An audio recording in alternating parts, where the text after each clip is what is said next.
Ya, assalamualaikum warahmatullahi wabarakatuh. Selamat malam teman-teman. Kembali lagi di channel saya yang channel Omar yang dimana kita akan bahas review buku. Ya, ini novel lama ya sebenarnya, terbitan sekitar 2011 waktu saya kuliah ya, 2011 2015, penerbit Metamind. Yang mengarang novel ini namanya Nasirun Purwo Oktarun ya. Judulnya Penangsang Kidung Tahta Asmara, teman-teman. Tebal novelnya itu sekitar 637 jumlahnya ya, 637 halaman. Nah, di novel ini teman-teman kita dipaksa ya, sebenarnya nggak dipaksa sih.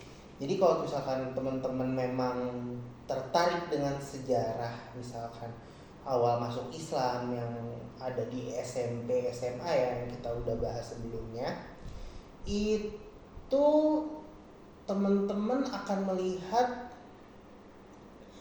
dibawa ke masa awal Demak. Ya, jadi gimana Demak itu menyebarkan Islam ke seluruh Jawa waktu itu, gimana interaksi dengan Wali Songo, Sultan-Sultan Demak yang akan sedikit banyak dibahas peralihannya.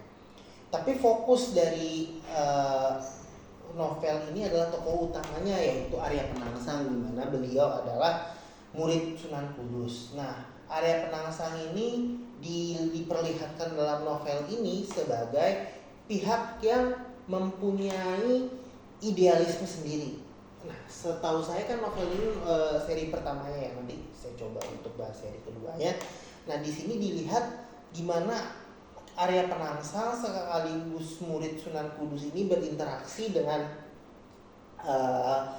kaulah kerajaan Demak, di mana Arya Penangsang ini tercebur dalam politik negara yang baru berdiri, yang menyebarkan agama baru juga di tanah Jawa yang saat itu Hindu-Buddha beralih ke Islam.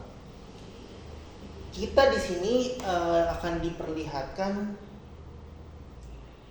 sesuatu ya teman-teman. Kita akan diperlihatkan suatu karakter dari Arya Penangsang ini yang mencoba menavigasi, kita bisa dibilang, konflik-konflik politik, kemudian menavigasi permasalahan keagamaan di Sultanan Demak, di mana kita akan dihadapkan dengan interaksi beliau dengan Raden Mukmin waktu itu sebagai Sultan pengganti Sultan Trenggono di Arya Penangsang ini. Kemudian kita nanti akan bertemu dengan karakter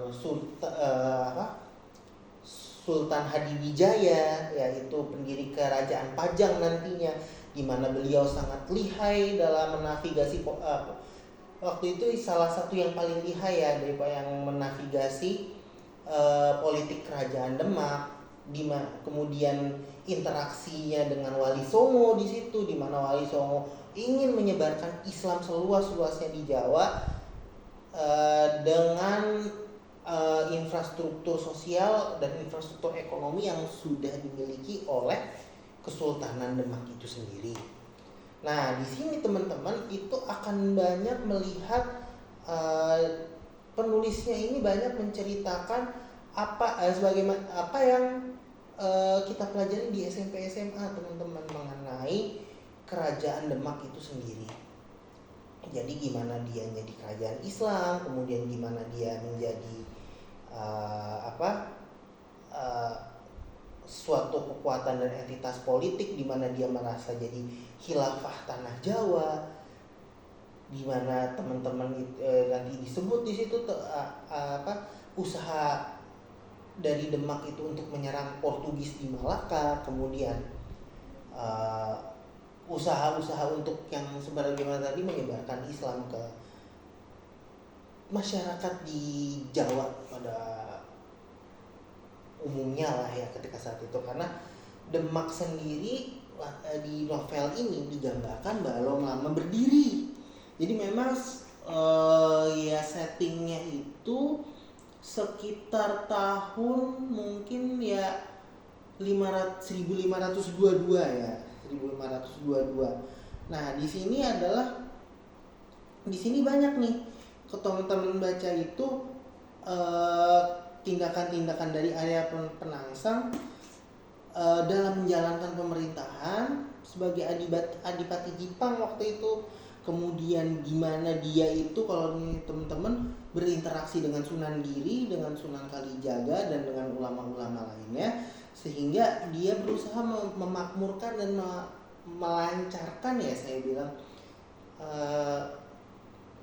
usaha-usaha atau cita-cita kerajaan Demak itu sendiri.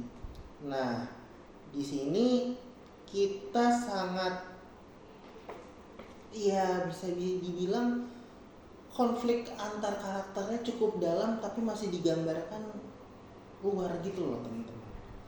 Nah, masih digambarkan di luar, dan ini cukup bagus buat teman-teman yang memang pada dasarnya suka dengan sejarah novel ini gitu loh. Karena mungkin karena di sini itu alurnya mungkin belum dalam, alurnya belum menggugah gimana gitu. Mungkin karena nanti ada jilid keduanya ya, yang insya Allah mungkin secepatnya akan saya bahas gitu. Tapi di sini saya bilang novel ini cukup untuk membuka alur teman-teman kayak memang suka sekali dengan sejarah gitu loh. Jadi teman-teman di sini akan banyak melihat ya interaksi karakter-karakternya ya sesuai dengan apa yang mungkin kita baca di buku sejarah gitu loh, tapi dengan ya tambahan dramatisasi lah.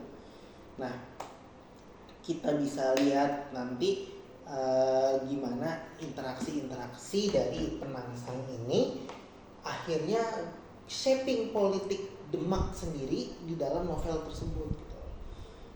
Nah, kalau misalkan berdasarkan uraian yang tadi, mungkin kalau teman-teman memang berminat dengan sejarah Islam, teman-teman berminat dengan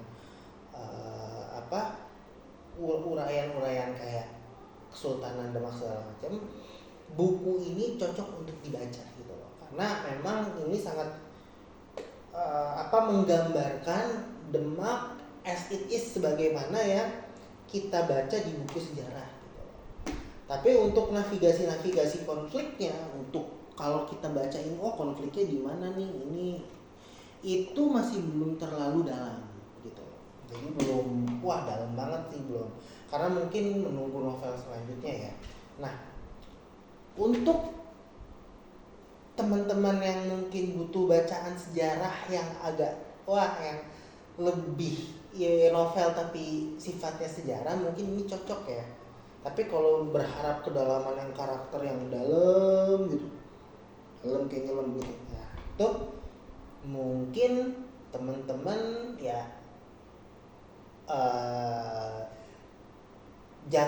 jangan ya, ini novel bagus loh, tapi bukan novel ini gitu loh. Jadi maksudnya bukan novel ini dalam artian teman-teman nanti harus baca keseluruhan dari novel ini yang Penangsang ini dan novel keduanya kalau nggak salah ada. Nah, itu saja ya uraian dari saya. Mungkin teman-teman kalau misalkan memang penyuka sejarah dan butuh bacaan ringan ya silahkan baca novel tebal ini sih. Ya isinya emang tebal tapi cukup kalau untuk bacaan novel ringan sebagai yang pengisian sejarah ini cukup banget gitu loh. Nah, mungkin kalau teman-teman ya sambil ngopi sambil ngeteh bisa dibaca ini nih kalau memang teman-teman suka sejarah. Maaf sih agak berulang-ulang ya, tapi itu yang bisa saya share, saya komentari dari buku yang saya baca ini. Itu saja teman-teman, kurang lebihnya saya mohon maaf. Sampai jumpa di konten selanjutnya. Assalamualaikum warahmatullahi wabarakatuh.